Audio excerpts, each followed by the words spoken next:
জীবনের সবচেয়ে বড় সফলতা, যদি আল্লাহ তাআলা আমার উপর সন্তুষ্ট হয়, সেটাই আমার জীবনের সবচেয়ে বড় সফলতা। আর আল্লাহ তাআলা যদি আমার উপর অসন্তুষ্ট হয়, নারাজ হয়, এটা আমার জীবনের সবচেয়ে বড় ব্যর্থতা।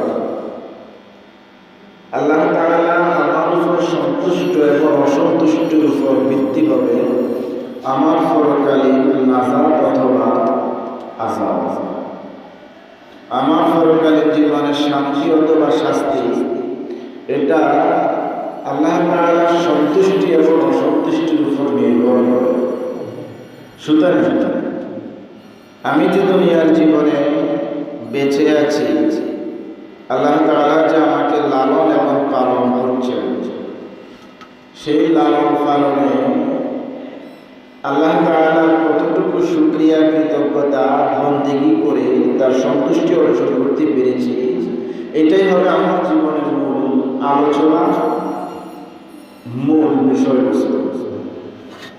সম্মানিত হাজিরিন, কারো সম্পদ বৃদ্ধি পাওয়া, কারো সন্তানদের অধিক সাফল্য, যেমন ভালো চাকরি পাওয়া, ভালো জায়গায়, ভালো স্কুলে, ভালো কলেজে, ভালো প্রতিষ্ঠানে পড়ালেখা করা, উন্নত বেতনে চাকরি করা। আমার গরিব ঘরের সন্তান যদি 10,000 টাকা বেতনে চাকরি করে, অথবা অন্য কোনো ফ্যামিলির কোনো সন্তান যদি 50-60,000 টাকা বেতনে চাকরি করে, অথবা কারো ব্যবসায় প্রচুর উন্নতি হয়,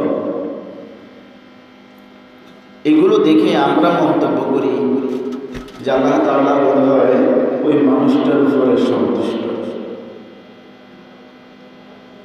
কারো সন্তানকে যদি ভালো স্কুল কলেজে পড়ালেখা করাতে পারে, আমরা মনে করি আল্লাহ তাআলা তার উপর খুশি।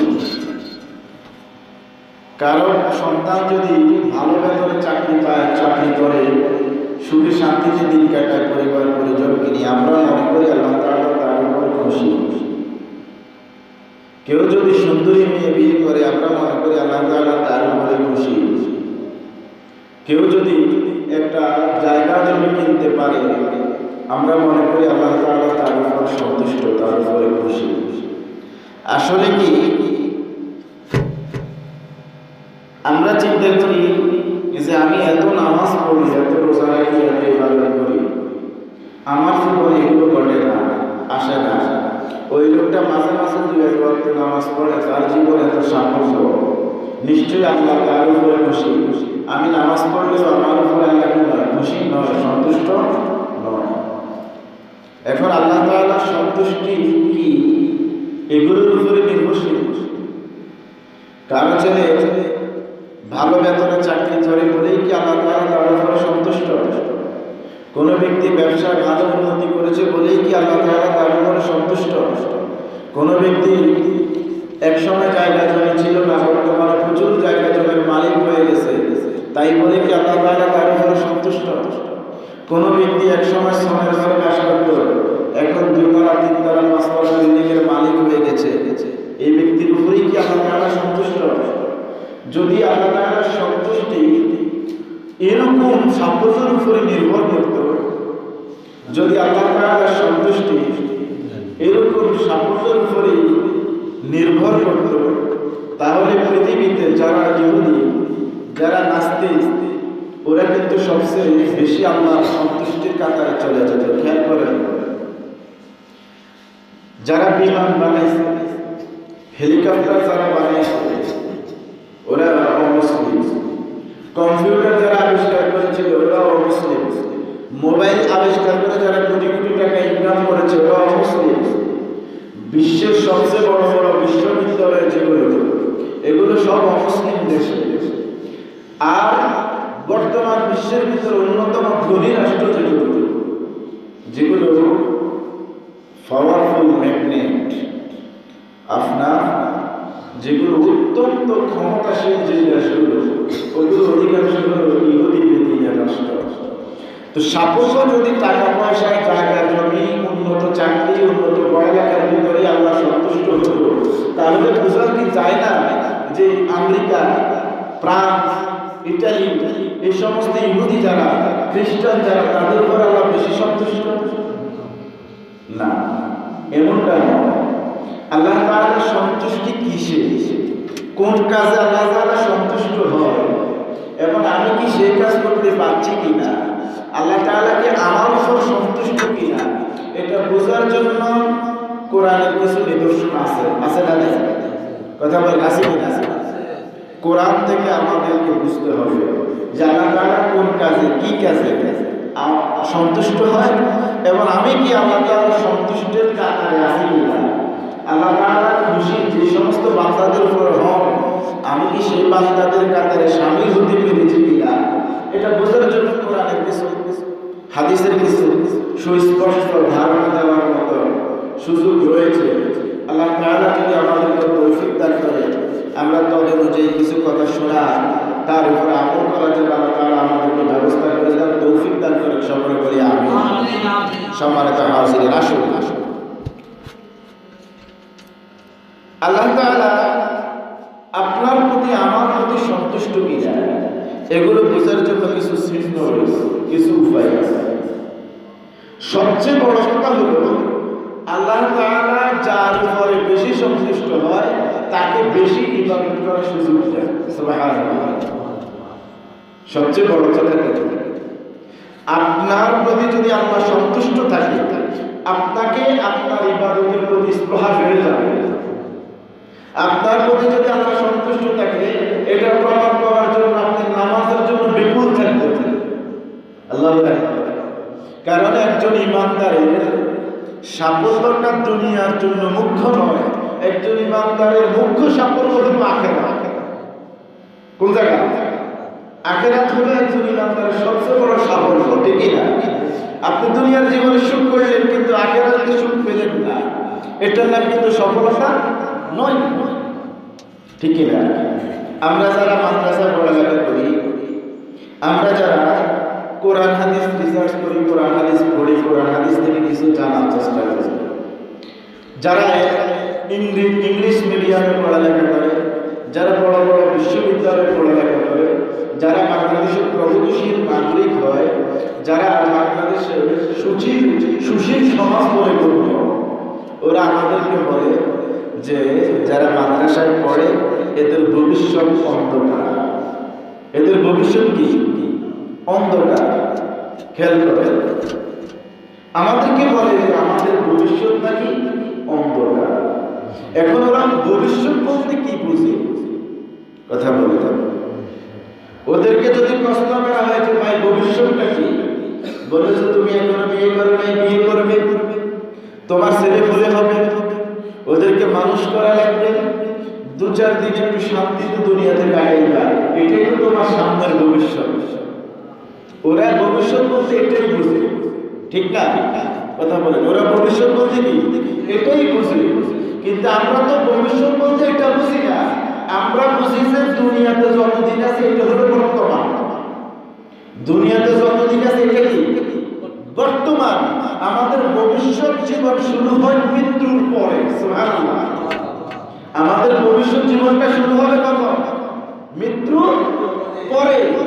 যে জীবনটা শুরু আছে কি নাই, শেষ নাই। আল্লাহু আকবার। আমাদের সফলতাটা সেখানে। দুনিয়ার বর্তমান সময়টা যদি সংকীর্ণ কণ্ঠকাঠিন্য পথ দিয়ে কাটাই, আখিরাতের পথটা আমার জন্য সহজ করে দেবেন কে? আল্লাহ। বলেন নবী সাল্লাল্লাহু আলাইহি ওয়াসাল্লাম, আদ-দুনিয়া সিজনুল মুমিনি ওয়া জান্নাতুল কাফির। আল্লাহু আকবার বলেন। সাইয়্যিদুনা নবী মুহাম্মদ রাসূলুল্লাহ সাল্লাল্লাহু আলাইহি ওয়াসাল্লাম বলেছেন, দুনিয়াটা মুমিনের জন্য হলো জেলখানা। দুনিয়াটা মুমিনের জন্য কি? জেলখানা। আমি আপনি যদি ঈমানদার হই, দুনিয়াটা অবশ্যই আমার আপনার জন্য জেলখানা হবে। আল্লাহু আকবার। আর আমি আপনি যদি ঈমানদার না হই, দুনিয়াটা আমার আপনার জন্য আনন্দের খানা হবে। কথা বলেন। দুনিয়াটা আমার আপনার জন্য হবে শীতল পরশ ভুলানো বিছানা, যে বিছানায় হেলিয়ে শরীরটাকে হেলিয়ে দিয়ে ঘুম এসে যায়। দুনিয়াটা আমার জন্য আপনার জন্য। ইমানদার না হলে এমন হবে, ঠিক নয় কি? কথা বলে যারা দুনিয়াতে অনেক টাকার মালিক, যারা আঙ্গুল ফুলে কলা গাছ হয়ে যাচ্ছে, এদের জন্য দুনিয়াটা হলো বেহেশত। এদের জন্য দুনিয়াটা কি? বেহেশত। আর যারা ইমানদার, আল্লাহর প্রতি ঈমান এনেছে, দুনিয়ার জীবনকে জীবন মনে না করে আখিরাতের জীবনকে তার সাফল্যের মাপকাঠি হিসেবে মেনে নেয়, ওরা দুনিয়ার জীবনটাকে জেলখানা। ঠিক আছে? খেয়াল করে দেখেন, কোন হুজুর, কোন আলেম শান্তিতে নাই। দুনিয়াতে শান্তিতে আছে? কোন আলেম জেলে আছে? আছে না? কোন আলেম পঙ্গু হয়ে আছে? কোন আলেমকে বলছে কথা বলতে গুলি করে দেবে, এমন আছে না? কথা বলেন, আছে কি না? আলেমদেরকে ডেকে নিয়ে এক জায়গায় করে হাজার হাজার আলেমকে রাতে রাতে হত্যা করা হয়েছে, করা হয়নি? কথা বলেন, হয়েছে কি না? আলেমদেরকে অপবাদ, আলেমদেরকে লোক, এমনকি আলেমদেরকে হত্যা পর্যন্ত করার সিদ্ধান্ত নেওয়া হয় কি না? তাহলে যে আলেমের জীবনে শান্তি নেই, যে আলেমের জীবনে সুখ নাই, ঘরে ঘুমাইতে পারে না, স্ত্রী সন্তানদের কাছে থাকতে পারে না, নাতি পুতিদের সাথে খেলতে পারে না, জেলখানার চকষ্টে প্রকোষ্ঠের ভিতরে অন্ধকারে দিনাতিপাত করছে, মৃত্যুর প্রহর বলছে, তাহলে বোঝা যায় এই সমস্ত ইমানদারের জন্য দুনিয়াটা বেহেশত নয়, জেলখানা। কথা বলেন, জেলখানা নয় কি? তাহলে আমরা যারা ইমানদার, ইমানদারের ভবিষ্যৎ দুনিয়া নয়, ইমানদারের ভবিষ্যৎ কি? আখিরাত। ইমানদারের ভবিষ্যৎ কি? তাহলে যারা বলে যে তোমাদের দুনিয়ার জীবনটা ভবিষ্যৎ অন্ধকার, আমরা মনে করি আমাদের দুনিয়ার ভবিষ্যৎ অন্ধকার, কিন্তু আখিরাতের ভবিষ্যৎ আমাদের জন্য আলোয় ভরা। সুবহানাল্লাহ। আর তোমাদের দুনিয়ার ভবিষ্যৎটা যদিও আলোয় আলোকিত হয়, আখিরাতের ভবিষ্যৎটা তোমাদের জন্য অন্ধকার। ঠিকই না? কথা বলে ঠিক নেই? তাহলে বোঝা গেল টাকা পয়সা থাকলেই কিন্তু আল্লাহ আপনার প্রতি সন্তুষ্ট নয়। আপনার ছেলে কোটি কোটি টাকা খরচ করে বড় বিশ্ববিদ্যালয় পড়েছে বলে আপনার প্রতি আল্লাহ সন্তুষ্ট নয়, ঠিকই না? আপনার প্রতি আল্লাহ সন্তুষ্ট কোথায়? আপনার প্রতি আল্লাহকে সন্তুষ্ট এটা বুঝার উপায় কি আছে না? কথা বলেন, আছে কি না? সম্মানিত হাজিরিন, আসুন আমরা বুঝি কোন কাজে আল্লাহ আমার প্রতি সন্তুষ্ট, কি কি কাজে আল্লাহ সন্তুষ্ট হয়ে যায়। আল্লাহ তাআলা আমাদেরকে সম্পূর্ণ আমল করার নিয়তে শোনার তৌফিক দান করেন, সকলে বলি আমিন। আমার বন্ধুরা, আল্লাহ তাআলা কোরআনের মধ্যে বলেছেন, দুনিয়ার মধ্যে একজন ইমানদারের সবচেয়ে বড় দৌলতের নাম হলো হেদায়েত। আল্লাহু আকবার। দুনিয়ার মধ্যে একজন ইমানদারের সবচেয়ে বড় দৌলতের নাম হলো হেদায়েত। হেদায়েত যে ব্যক্তি পেয়েছে, হেদায়েত যে ব্যক্তি পেয়েছে, ওই ব্যক্তি মুক্তি পেয়ে গেছে। সুবহানাল্লাহ। আল্লাহ কোরআনের শুরুতে বললেন, আলিফ লাম মিম যালিকাল কিতাবু লা রাইবা ফীহি হুদাল লিল মুত্তাকিন। বলি আল্লাহু আকবার। আল্লাহ তাআলা বললেন, এই কিতাবটা এমন একটা কিতাব যে কিতাবের ভিতরে কোনো সন্দেহ নাই। এই কিতাবটা তাহলে যে সন্দেহমুক্ত কিতাব, এই কিতাবটা কাদের জন্য? ওই সমস্ত ব্যক্তিদের জন্য যারা হেদায়েত প্রাপ্ত হয়ে মুত্তাকি হয়ে যায়। সুবহানাল্লাহ। যারা হেদায়েত পেয়ে হয়ে যায়, মুত্তাকি হয়ে যায়। এখন হেদায়েত কি টাকায় কেনা যায়? কথা বলবো, হেদায়েত বিষয়টা টাকায় কেনা যায়? বাজারে পাওয়া যায়, বড় মার্কেটে পাওয়া যায়, বাংলাদেশ সংসদ ভবনে পাওয়া যায়। হেদায়েতটা পাওয়া, হেদায়েত দেওয়ার মালিক কে? উলাইকা আলা হুদান মির রাব্বিহিম। হেদায়েত দেওয়ার মালিক কে? তাহলে হেদায়েত টাকায় কেনা যায়?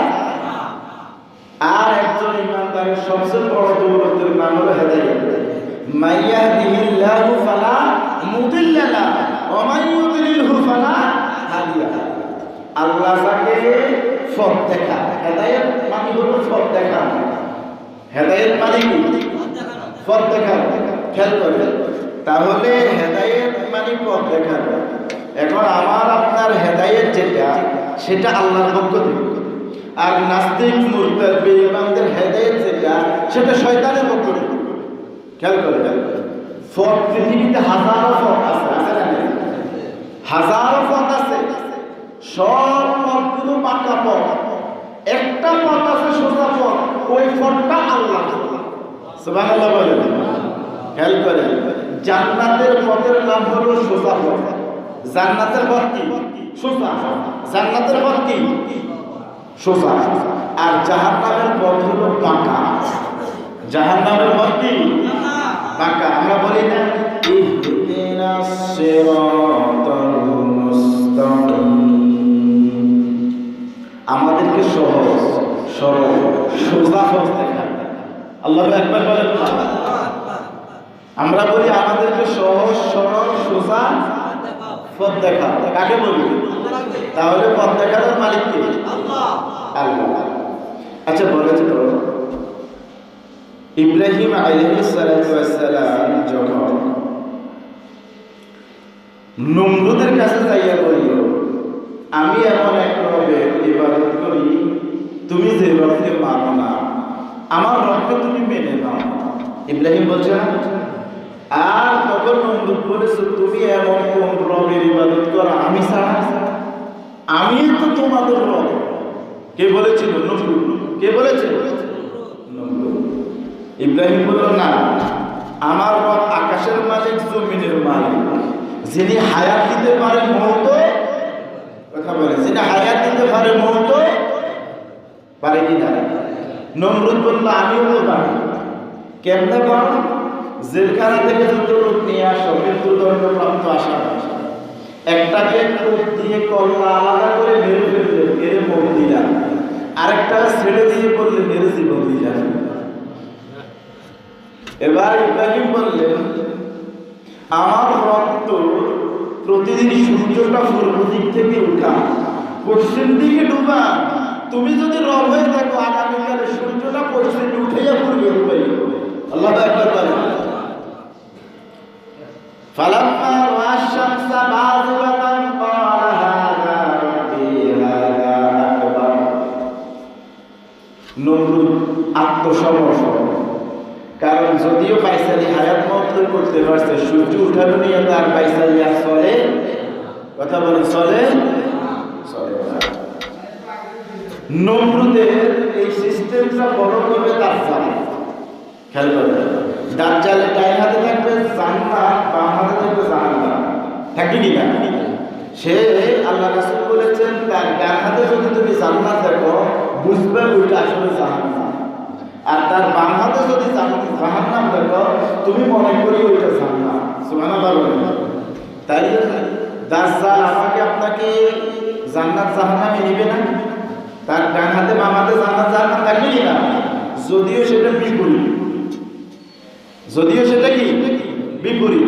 এখন আমি যদি মনে করি দাজ্জালের ডান হাতে যদি জান্নাত থাকে, আমি ডানের দিকে দিয়ে আমি জান্নাতি হয়ে যাব, আসলে কি জান্নাতি না জাহান্নামী? কথা বল, আসলে কি জাহান্নামী। আর দাজ্জালের বাম হাতে হলো জাহান্নাম। আমি যদি জাহান্নামে চলে যাই, যদিও মানুষ মনে করবে আসলে আমি বেকুব, কিন্তু আল্লাহর রাসূল, আল্লাহর রাসূলের কথা অনুযায়ী আমি কি বুদ্ধিমান, আমি চলে গেলাম কোথায়? জান্নাতে। সুবহানাল্লাহ বলেন। এবার খেয়াল করেন, কোন বাতিল তাগুত যারা ইসলাম বিরোধী নাস্তিক মুরতাদ, এরা যদি কোনো আলেমকে বলে যে এই আলেম বড় মস্ত বড় আলেম, খেয়াল করেন, বুঝেন নাই? নাস্তিকেরা ইসলামের বন্ধু না দুশমন? সবাই বুঝেন না? নাস্তিক যারা, এরা ইসলামের বন্ধু না দুশমন? দুশমন। মুরতাদ যারা, এরাও ইসলামের কি? খ্রিস্টান যারা, এরাও ইসলামের কি? হিন্দু মুশরিক যারা, এরাও ইসলামের কি? বৌদ্ধ যারা, তারাও ইসলামের। মুনাফিক যারা, তারাও কি ইসলামের কি? খেয়াল করবেন। এখন কোন বৌদ্ধ, হিন্দু, খ্রিস্টান, মুশরিক, বেঈমান, নাস্তিক, মুরতাদ, এই তাওয়ান ইসলামের শত্রু গোষ্ঠী যদি কোন আলেমকে বলে ইনি সহি আলেম, খেয়াল করে কারা বলতেছে? মুশরিকেরা। মুশরিকেরা যদি কোনো আলেমকে বলে ইনি বড় আলেম, তাহলে বুঝতে হবে ইনি 2 নম্বর। কথা বলে ঠিক নেই? আর মুশরিক, বেঈমান, কাফের, মুনাফিক, নাস্তিকেরা যদি কোনো আলেমকে বলে এই আলেম ভালো না, দেশাবর জাতীয় শত্রু, বুঝতে হবে ওই আলেমটাই ইমানদার। ঠিক কিনা কথা বলে? কারণ হলো কি, ইমাম ইবনে তাইমিয়া রাহিমাহুল্লাহ বলেছেন কে সঠিক আর কে ভুল এটা বুঝতে যদি মুসলমানরাও ভুল করে, কোন বেদি কিন্তু সত্য আর মিথ্যা বুঝতে ভুল করে না। বুঝলেন না? আবার বলতেছি, আপনি ভুল না সঠিক এটা আপনার ফাঁসের বাড়ির লোক বুঝতে হবে, আপনার ঘরের লোক বুঝবেন আপনি কি সঠিক পথে আছেন না ভুল পথে আছেন। আপনার শত্রু সে বুঝবে আপনি ভুল না সঠিক না। বুঝলেন না? আপনি একজন ইমানদার, ফাঁসের ইমানদার বুঝবেন আপনার ইমানের মূল্য, কিন্তু নাস্তিকেরা ঠিক হইল কে ইমানদার আর কে বেঈমান, কে নাস্তিকতার জন্য হুমকি আর কে নাস্তিকতার জন্য বন্ধু, এটা নাস্তিকরা জিন্দেগি করে না, ভুল করে না। খেয়াল করে, বড় তাজ্জব বিষয় যে আলেমকে তাগুতেরা টাকা দেয়, পয়সা দেয়, বুঝতে হবে ওই আলেম 2 নম্বর। আর যে আলেমকে জালিমেরা, তাগুতেরা, বাতিলেরা, বাতিল শক্তি, তাগুতি শক্তি, শয়তানি শক্তি, যে আলেমকে নির্যাতন, নিষ্পীড়ন, জেলখানায় বন্দী করে, বুঝতে হবে ওইটাই সঠিক আলেম। ঠিক কিনা কথা বলে? তাহলে বোঝা গেল দাজ্জালের রূপ আর জালিমের রূপ একরকম। কথা বলে? দাজ্জালের রূপ আর মুনাফিকের রূপ একরকম। দাজ্জালের রূপ আর বেদিনের রূপ কি? একরকম। দাজ্জালের রূপ আর মুশরিকের রূপ কি? একই রকম। কারণ দাজ্জালের কাজ হলো ইমানদারদেরকে জাহান্নামে নেওয়া আর বেঈমানদেরকে তার সঙ্গী রাখা। ঠিক না কি? কথা বলে ঠিক না? তাহলে বোঝা গেল যে ব্যক্তি যত বেশি ইমানদার সেই ব্যক্তি আল্লাহ তত বেশি প্রিয়। সুবহানাল্লাহ। যে ব্যক্তি যত বেশি ইমানদার সেই ব্যক্তি আল্লাহ তত বেশি প্রিয়। এবার আসে প্রিয় লোকের পরীক্ষা বেশি। সুবহানাল্লাহ বলবেন না? প্রিয় লোকের কি বেশি? পরীক্ষা বেশি। একটা ছোট্ট একটা উদাহরণ দিচ্ছি, চিকন কথা।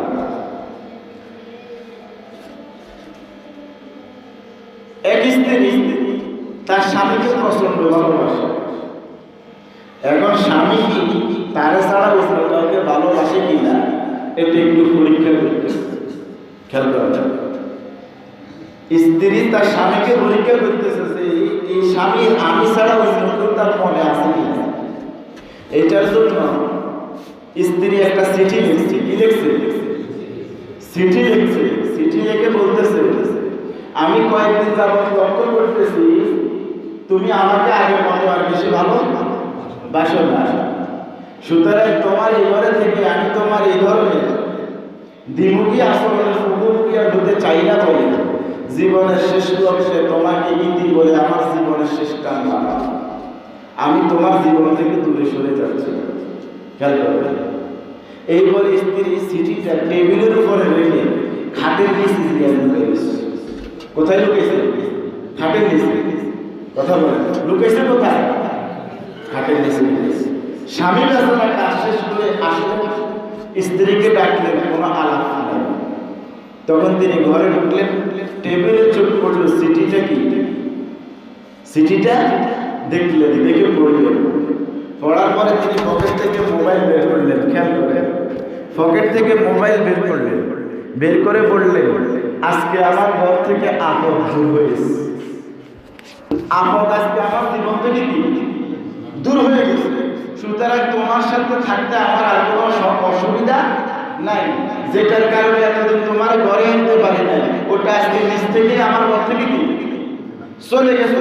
সুতরাং তুমি নির্দ্বিধায় আমার ঘরে আসো, এই বলে মোবাইলটা রাখলেন, পকেট থেকে কলম বের করে সিটিটার অপর দিকে কি যেন লেগে স্বামী ঘর থেকে পরপর করে কি বেরিয়ে গেল। স্ত্রী বেচারা কাঁদতে কাঁদতে শেষ। এরকম বেটার সাথে কি আমি এতদিন গল্প করছি? খেয়াল করবেন, এরকম বেটার সাথে আমি এতদিন গল্প করলাম, দেখছেন? চলে আমার সাথে ফোন আরেকজনকে দিয়ে রাখছে, আবার আমাকে না ভাইয়া তারা আমার ঘরেও ডাকতেছে। খুব কান্নাকাটি করে সিটির দিকে নজর পড়লো, সিটির অপোজিটে নেক্সট পেজে সে কি লিখলো একটু দেখি। সেখানে সিটিটা খুললেন, খুলে দেখতেছে অপোজিটে লেখা আছে যে চিঠি লিখছো ভালো হয়েছে, তবে খাটের নিচে যে লুকাইছো তোমার মাটা দেখা যায়।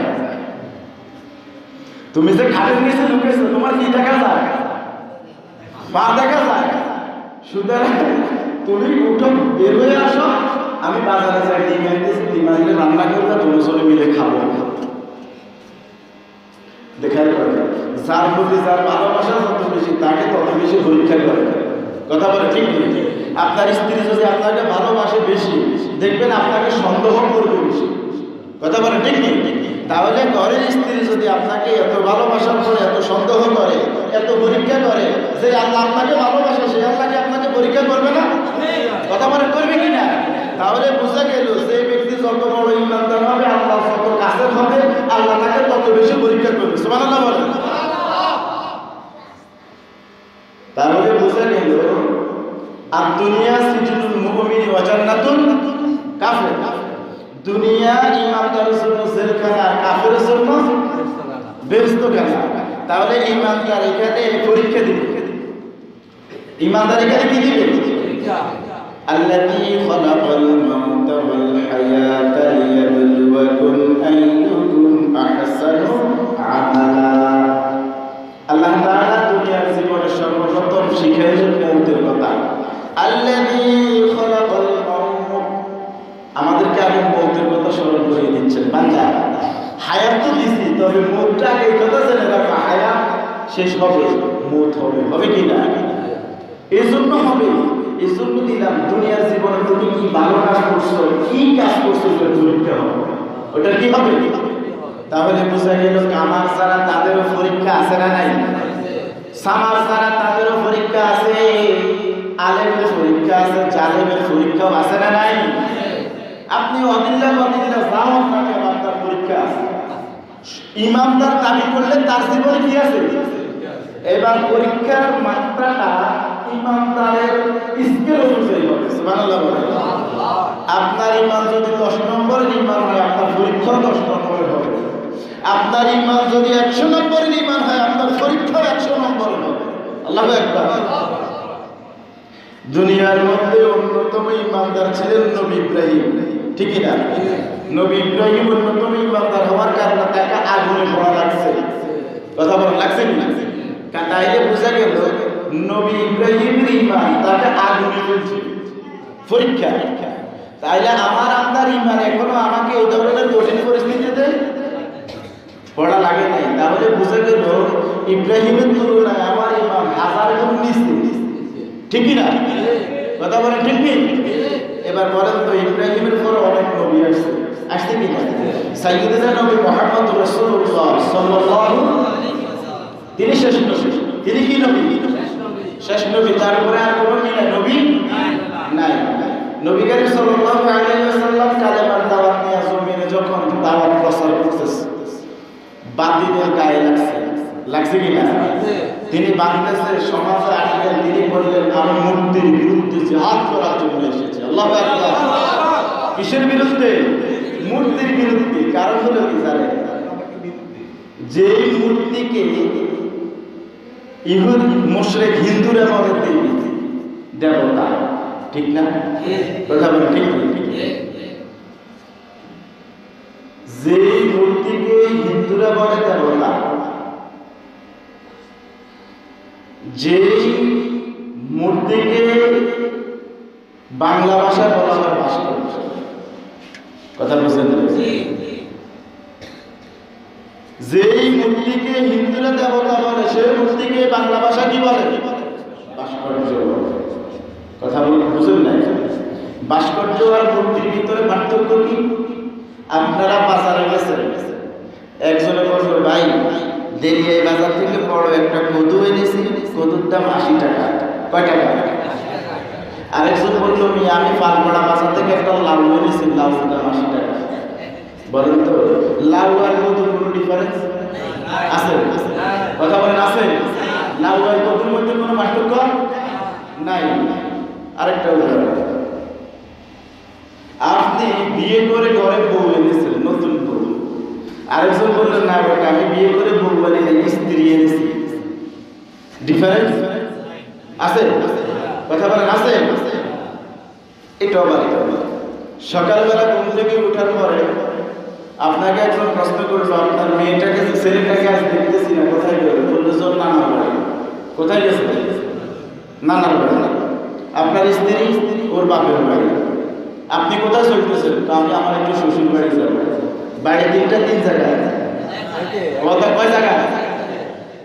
এক বাড়ি না, তিনভাবে বললেও বাড়িটা কি এক বাড়ি। আপনি ভাস্কর্য বলেন আর মূর্তি বলেন, যেটাই বলেন সেটাই শিরকের বাহন, ঠিক না? এটার বিরুদ্ধে যদি আমি কথা বলি আমারও একটা পরীক্ষা হয়তো নেমে আসতে পারে। কথা বলে পারি কিনা? কারণ দাবিটা ইমানের। দাবিটা কিসের? ইমানের দাবি যদি জমিনে আমি দেখাতে চাই আমার জন্য পরীক্ষা আসবে কি আসবে না? নবী ইব্রাহিম কথা বলেছেন মূর্তির বিরুদ্ধে। কথা বলে ঠিক নেই? মূর্তির বিরুদ্ধে কথা কিভাবে বলবেন? আজর বলতেছে বাবা ইব্রাহিম যাও মূর্তিগুলো বাজারে বিক্রি করো। ইব্রাহিম বলতেছে বাবা এই যে মূর্তিগুলো বিক্রি করবে এগুলো কি? এটা হলো স্থায়ী দেবতা বাবা, এটা হলো ডাউন দেওয়ার বাবা, এটা হলো বিপদ থেকে উদ্ধার করার দেবতা, এটা হলো সুখ শান্তি দেওয়ার দেবতা। এক এক দেবতার এক এক কাজ। কথা বলেন ঠিক নেই? ইব্রাহিম আলাইহিস সালাম ফলা নিয়ে চলতেছে, প্রতিমধ্যে চিন্তা করলো সাই দেবতাদের একটু পরীক্ষা করি। তিনি দেবতা সবগুলার টাইমে হিস্ট্রা বাইক দেয় দড়ি দিয়ে বিরুদ্ধে মাথার সাথে দিতেছে। এখন বানাইছে কি দিয়া? কথা বলেন না, বানাইছে কি দিয়া? মাটি দিয়া বানাইছে, আর এখন বানাইব পাথর দিয়া। ঠিক ঠিক কথা বলে? মাটি দিয়া বানানোর পরে এটা গেছে ভেঙে। এখন ইব্রাহিম আলাইহিস সালাম বসে আছে চাইনা বাজারে, কারণ সবগুলো নিয়ে গেছে। আসর কিছু দিয়ে আসতেছে, এই ইব্রাহিম হাই হাই তুমি আমার দেবতা সবগুলোর এই অবস্থা করলে কেন?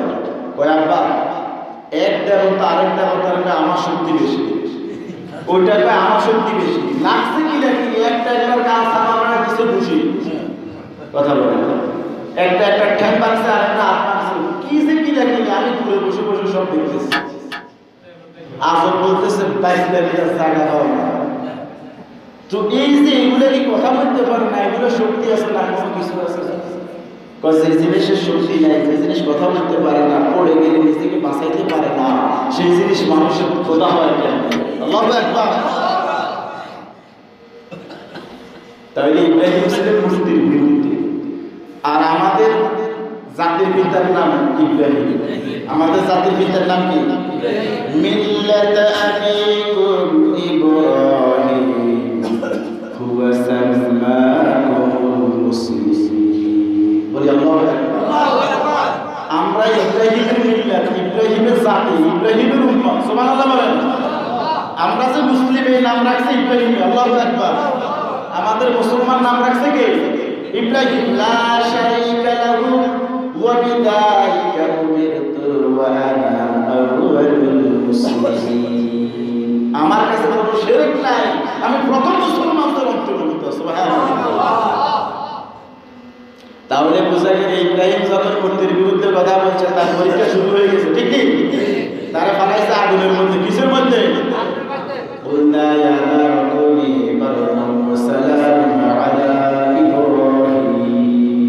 আগুনের মধ্যে বানানোর পর আল্লাহ আগুনকে বলছে আগুন খবরদার এমন ভাবে ঠান্ডা হইবা যাতে ইব্রাহিম কষ্ট না পায়, এমন ভাবে গরম থাকবা যাতে ইব্রাহিমের কষ্ট না হয়। সুবহানাল্লাহ। নাতিশীতোষ্ণ হয়ে যাও, আরামের বিছানা ইব্রাহিমের জন্য হয়ে যাও। ইমানের পরীক্ষা যখন আপনি দেওয়ার জন্য প্রস্তুত হয়ে যাবে, জান্নাতের সুসংবাদ আপনাকে আল্লাহ দিবে। সুবহানাল্লাহ। তাহলে বোঝা গেল যে যত বড় ইমানদার তার ইমানের পরীক্ষা তত বেশি। আমার নবীজিও মূর্তির বিরুদ্ধে জিহাদ করেছেন, ঠিকই না? আর আমার নবীজি সর্বশেষ মক্কা বিজয়ের পরে মসজিদের নববী কাবা চত্বর থেকে মূর্তিগুলো লাঠি দিয়ে ভেঙে ভেঙে ফেলাইছে, ঠিক নেই? কথা বলে ঠিক নেই? আমার নবীর বিরুদ্ধে কি ষড়যন্ত্র হয় নাই? এত ষড়যন্ত্র উত্তপ্ত মরুভূমিতে হযরতে বেলাল যখন কালেমার দাওয়াত গ্রহণ করেছে, প্রচন্ড ভারী পাথর তার বুকের ভিতরে চাপাইয়া দেওয়া হয়েছে, চাবুক করা হয়েছে, তারপরে কালেমার দাবি থেকে পিছে যায়নি। সুবহানাল্লাহ। সাহাবারা বলেছিল, হুজুর আর কত, আল্লাহ সাহায্য কি আসবে না? খেয়াল করে, তাহলে বোঝা গেল তখনও আল্লাহ সাহায্য কি হয়নি, আসে। আল্লাহ সাহায্য কি আসবে না? আল্লাহ কি বাঁচাবে না? জালিমদের জুলুম কি আল্লাহ দেখে না? তখন আল্লাহ পাক কোরআনের আয়াত নাযিল করে বলেন, মুহাম্মদ তাদেরকে বলে দেন পূর্ববর্তী নবীদের মতো এখনো তাদের উপরে পরীক্ষা আসে না। আল্লাহু আকবার। তাফসীর ইবনে কাসিরের বরাত মতে জানা যায় একদিনে কমপক্ষে 40 জন নবীকে তার ভিতরে হত্যা করেছে। আল্লাহু আকবার বলে। তাহলে জমিনে যত নবী ছিল সব নবী মার গেছে, 2-1 ছাড়া সব নবী কি মার গেছে। তাহলে বোঝা গেল ইমানের দাবি, ইমানদার দাবি করলে মার খাওয়া লাগে, লাগেনি? কথা বলেন লাগেনি? আর আল্লাহ তাআলা বলতেছে যে যত বড় ইমানদার সে আমার তত বেশি প্রিয়, আমি তার প্রতি তত বেশি সন্তুষ্ট এবং তার জন্য আমি জান্নাত সাজিয়ে রেখেছি। সুবহানাল্লাহ। আল্লাহ তাআলা কোরআনের মধ্যে বললেন, ওয়াল্লাযীনা ইহতাদাউ যাদাহুম হুদান ওয়া আতাহুম তাকওয়াহুম। আমি যাকে হেদায়েত দিয়েছি, যারা আমার হেদায়েত প্রাপ্ত হয়েছে, আমি তাদের হেদায়েতকে পথ দেখানোকে আরো সহজ করে দিই। সুবহানাল্লাহ। যারা আমার জান্নাতের পথ খুঁজে, আমি তাদেরকে পথটা সহজ করে দিই। সুবহানাল্লাহ। আর তাদের অন্তরে আমি আমার ভয়টা আরো বেশি করে দিই, যাতে তারা হারাম কাজ থেকে দূরে থাকতে পারে। সুবহানাল্লাহ বলবেন না? তাহলে বুঝে গেল যে ব্যক্তি হারামের তো দূরে থাকে, এই ব্যক্তির জীবনে কষ্ট আছে না নাই? কথা বলেন আছে কি না? আপনি হারাম থেকে যত দূরে থাকবেন আপনার জীবনে কষ্ট তত বেশি হবে, আর আপনি যত হারামের দিকে পা বাড়াবেন আপনার কষ্ট তত কম হবে। মানুষ মনে করবে লোকটা বড় সুখী, ঠিকই না? কথা বলেন। আসলে আখিরাতের জীবনে এই লোকটাই সবচেয়ে বড় সুখী। কথা বলেন ঠিক নেই? তাহলে যার জীবনে কষ্ট আছে তার প্রতি আল্লাহ সন্তুষ্ট। সুবহানাল্লাহ বলেন। টাকাওয়ালা, পয়সাওয়ালা, বড় ভালো পাশ পড়নেওয়ালার উপরে কিন্তু আল্লাহ সন্তুষ্ট নয়। আপনার ঈমান অনুযায়ী আপনার উপর আল্লাহ সন্তুষ্ট। সুবহানাল্লাহ বলবেন না? আমরা ঈমান দিয়ে একটা জিনিস চাই, কয়টা? সবাই কথা বলেন, কথা ফিনিশিং। আমরা আমাদের ঈমান দিয়ে একটা জিনিস চাই, কয়টা? একটা জিনিস হলো আল্লাহ সন্তুষ্ট। সুবহানাল্লাহ। আল্লাহ একবার বলেছিলেন, আল্লাহ তুমি আমার জান্নাত দাও না জাহান্নাম দাও, এটা আমার জানার বিষয় না। আল্লাহু আকবার বলবেন। তুমি আমার জান্নাত দিবা না জাহান্নাম দিবা, এটা আমার জানার বিষয় নয়। আমার জানার বিষয় তুমি আমার প্রতি সন্তুষ্ট হয়েছো কিনা। আপনার বুড়ি বুড়ি দাম খায় আছে, 50টা হজ আছে, 10টা মসজিদ বানাইছেন, 5টা ঈদগাহ বানাইয়া দিচ্ছেন, ইবাদত আপনার আমল নামে দান খয়রাতে সদকার ইবাদত, কিন্তু আল্লাহ যদি আপনার উপর সন্তুষ্ট না হয় আপনার জন্য জান্নাত না জাহান্নাম? কথা বলেন কি? আর আপনি কিচ্ছু পারেন নাই, সব পকেটের হালাল টাকা থেকে 10টা টাকা মসজিদের জন্য দান করেছেন, একটা ইট কিনো, একটা ইট কিনেছে আপনার টাকা দিয়া, এই 10টা টাকাতে আল্লাহ সন্তুষ্ট হয়ে গেছে, আপনার জন্য জাহান্নাম হারাম হয়ে গেছে। কথা বলেন ঠিক নেই? তাহলে ইমানদারের যতটুকু ইমান এবং আল্লাহর ভয়, তার উপর আল্লাহ সন্তুষ্ট। সুবহানাল্লাহ বলবেন না? আর আমাদের ইমানের দাবিটা কি? ইমানের দাবি হলো আল্লাহ তাআলা যেটা হালাল করেছেন হালালকে হালাল বলা লাগবে, হালালকে কি বলা লাগবে? হালাল বলতে হবে। আর যেটা হারাম করেছেন হারামকে হারাম বলতে হবে, ঠিক না? আপনি যদি হালালকে